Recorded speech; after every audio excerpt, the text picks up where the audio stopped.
Hi, I'm Tom. We're talking food and wine pairing, and this is sushi and sashimi. Sushi in general is a very broad category of foods, and really you eat different little bits with different characteristics all together. So I'm looking for wines that are going to cover across the gamut, whether it's meaty tuna-based dishes with lots of rice, whether it's got the sort of starchy textural character that rice brings, whether it's got wrapped in a bit of seaweed which brings salinity, saltiness, umami characteristics, oily salmon, you know, nice elegant prawns and shellfish. So there's a nice sort of real sort of broad spectrum. We need wines which are going to work really nicely across that. Sake, just as a side note, is an obvious choice. So brilliant Japanese rice wine, somewhere between wine and beer.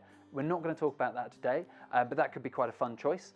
In Japan, they're also making beautiful white wines with a great variety called koshu, so indigenous to the island. That might be worth a try as well as a bit of an experiment. But in the sort of more commonly found wines that you're going to find, I think we're looking for clean, nice and fresh, relatively acidic white wines, not too oily and textural in their own right, because you're getting enough of that from the sushi. So things like Chablis, Assyrtiko from Greece would be very nice. I think you could talk about things like an Albarino would be delicious. Just wines that are very clean and crisp.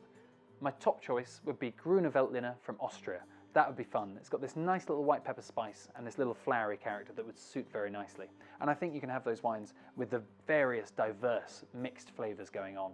If you're going to go rosé, keep it lean and keep it very sort of floral and elegant. Provence would be a great place to look for your rosé in that kind of character.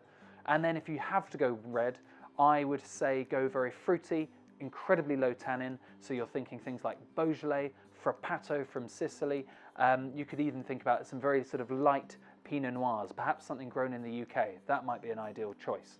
But really, crisp whites or very elegant rosés, that would be my go-to. Cheers.